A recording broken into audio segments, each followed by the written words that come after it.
The night was silent. The sky was full of shining stars. A young boy lay on the ground, looking up at the dark sky. His eyes were wide with wonder. He was thinking deeply. Who made all this? He thought. The stars looked beautiful, but they slowly disappeared as the night passed. He then saw the bright moon rise above the hills. It was so big and glowing. He whispered to himself, "This must be my Lord." But after some time, the moon also faded away. Then the sun rose, bright and powerful, filling the sky with light. The boy stared at it. "This must be my Lord," he thought. But when the evening came, the sun also disappeared. This boy was Ibrahim as. He lived in a land where people worshipped idols, stones and statues that could not speak, hear, or move. From a young age, Ibrahim as was different. He asked questions that others were afraid to ask. He thought with his heart and his mind. He watched the stars, the moon, and the sun, and he understood that they cannot be God. They all change. They all disappear. But the Creator must always be there, never changing. Around him, everyone was busy with their idols. His father made these idols with his own hands. People bought them, placed them in temples, and bowed before them. Ibrahim watched silently. He saw how people talked to these statues, but the statues never replied. They asked for help, but the idols gave nothing. He felt something was wrong. One day, he decided to ask his father a question that no one had ever dared to ask. He walked into his father's workshop. All around him were statues of different shapes and sizes. Some had broken arms. Some were covered in dust. Ibrahim as looked at them, then at his father. With a calm but serious voice, he asked, "Father, why do we worship these things? They cannot hear us. They cannot help us. Why don't we worship the one who created the stars and the sky?" His father became angry and told him to stop. But Ibrahim as did not stop. He continued to speak to his people, warning them not to worship idols. He told them to turn to Allah, the one true God, but they laughed at him. They called him strange. Still, Ibrahim as stood strong. He knew the truth, and he was not afraid to speak it. As time passed, a big festival was planned in the city. Everyone was preparing to leave for the celebration. Ibrahim watched them go. In his heart, a plan was forming, a plan that would shock the entire town and make them question their false gods. The room was quiet. Only the sound of wind moved through the open door. A young boy stood in front of tall, silent statues. Their faces were made of stone. Their eyes did not move. Their mouths did not speak. Ibrahim looked at them, then turned to his father, the man who made these statues with his own hands. With calm eyes but a strong voice, he asked a question that broke the silence like thunder. "Father," he said, "why do you worship things that cannot hear you, cannot see you, and cannot help you in any way?" His father looked shocked. He had never heard such a question from his own son. He became angry. "Do not speak against our gods, Ibrahim," he shouted. But Ibrahim was not afraid. He respected his father, but he could not stay silent. He gently explained, "These idols are made by humans. They have no power. Why not worship the one who made the sky, the stars, the moon, and the sun? Why not worship Allah, the one true God?" His father's face became red with anger. "If you don't stop," he warned, "I will punish you. Leave me now." Ibrahim quietly left, but his heart was full of sadness for his father and his people. He walked through the streets of the town and saw many people bowing to idols. Some were crying to the statues for help. Some were offering food. But the idols stood still like cold rocks. Ibrahim began to speak to the people. He stood among them and asked, "Do these idols give you anything? Can they protect you from harm? Can they bring rain or give you life?" The people looked at him in surprise. Some laughed. Some became angry. "Who is this boy?" they said. "Why does he speak against our gods?" But Ibrahim continued to speak with wisdom. He told them about Allah, the creator of everything. He explained that Allah gives life and takes it away. He provides food and rain. He listens and answers prayers. The people had never heard someone speak like this before. They began to whisper among themselves. Some felt doubt in their hearts, but many refused to accept the truth. Days passed. The people grew tired of Ibrahim, as, questioning their false gods. They began to plan against him. Meanwhile, a huge festival was being prepared. Everyone in the city would leave their homes and go to a place outside the town to celebrate their idols. Ibrahim watched quietly as the people prepared. His eyes showed determination. He had decided what he would do when the city became empty. The city was quiet. The streets were empty. Everyone had left for the big festival outside the town. Only one young man stayed behind, Ibrahim, as. His footsteps echoed as he walked slowly towards the great temple. Inside the temple, tall idols stood in rows. The air was still. The room felt cold and lifeless. Ibrahim, stood at the entrance for a moment, looking at the silent statues. Then he walked in. He stood in front of the biggest idol. It was taller than a man and decorated with gold. Around it were smaller idols made of stone and wood. Food was placed in front of them as an offering. Ibrahim, looked at the food, then at the idols. He spoke loudly. "Why don't you eat? Why don't you speak?" His voice filled the empty temple, but the idols gave no answer. Then, with calm determination, Ibrahim, took an axe in his hand. He moved towards the smaller idols. One by one, he struck them. Crash! Boom! The sound of breaking idols echoed through the temple like thunder. Stone arms and heads fell to the ground. Dust filled the air. But Ibrahim, left the biggest idol standing.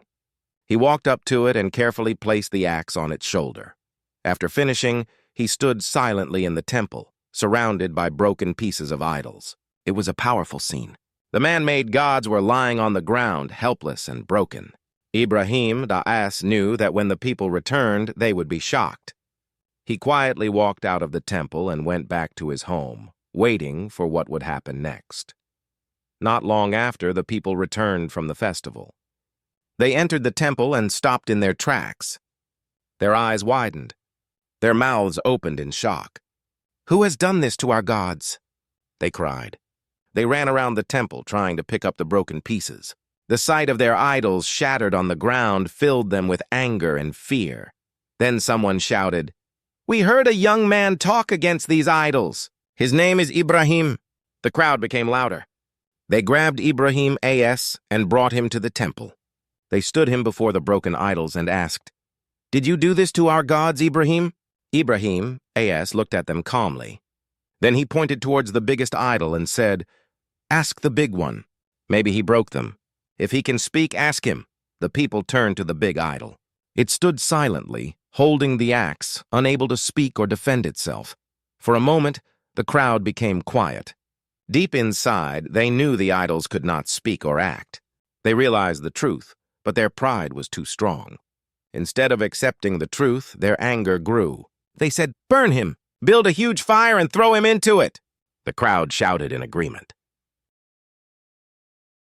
The sky was turning red with the light of flames. A huge crowd gathered in the city. Men were bringing wood from every corner. Day after day, they collected more and more. Soon, a fire so massive was built that its heat could be felt from far away. Birds flying above fell from the sky because the flames were too strong. The people were excited. They wanted to punish Ibrahim, for breaking their idols. They said, "Burn him! Burn him in the fire!" Ibrahim, stood calm among the angry crowd. His hands were tied. His eyes were full of trust in Allah. The people built a large catapult because the fire was too dangerous to go near. They tied Ibrahim, and placed him inside it. The flames were roaring high into the sky. No one had ever seen a fire like this before. In that moment, as Ibrahim, was about to be thrown, his heart was full of peace. He whispered his trust in Allah. He did not cry. He did not fight. He knew that Allah is the best protector. Then the people launched the catapult, and Ibrahim, flew through the air into the blazing fire. But something amazing happened. As he fell into the fire, Allah gave a command. "Oh, fire! Be cool and safe for Ibrahim." The flames suddenly changed. The fire that was meant to burn became cool and peaceful. Ibrahim, stood inside the fire as if he was standing in a garden. The people stared with wide eyes. Their mouths opened in shock. They expected to see him burn, but instead they saw a miracle. The flames did not touch him. His clothes were safe. His face was full of light and calm. The people began to whisper among themselves. Some were frightened. Some were amazed. Deep inside, many knew this was a sign from Allah, but their pride and stubbornness held them back. Instead of believing, many turned away and rejected the truth again. When the fire finally cooled down, Ibrahim A.S. walked out without a single burn on his body. It was a clear miracle for everyone to see. The man they tried to destroy stood tall and unharmed. This moment showed that no power on earth can harm someone when Allah protects them. After this great miracle, Ibrahim A.S. knew that his people would not accept the truth. They had seen a sign but still turned away. So with Allah's guidance, Ibrahim A.S. decided to leave his homeland and travel to spread the message of Allah to other places. A new journey was about to begin, a journey of faith, family, and sacrifice. The night was silent. The stars were shining above the desert. An old man sat alone thinking deeply. This was Ibrahim A.S. He was now old, and Allah had blessed him with a beloved son, Ismail A.S. Ibrahim A.S. loved his son very much. Ismail A.S. was kind, obedient, and full of faith. They both lived happily, worshiping Allah together. One night, Ibrahim A.S. had a dream so powerful that it shook his heart. In the dream, Allah commanded him to sacrifice his son. Ibrahim A.S. woke up with tears in his eyes. He knew that the dreams of prophets are messages from Allah. This was not just a dream. It was a test, the greatest test of his life. For a moment, he felt the pain that any father would feel. But his heart was strong with faith. He knew that Allah's plan is always perfect. Ibrahim A.S. decided to share the dream with his son. The next day, he called Ismail S. and said softly, "My dear son, I saw in a dream that I must sacrifice you. What do you think about this?"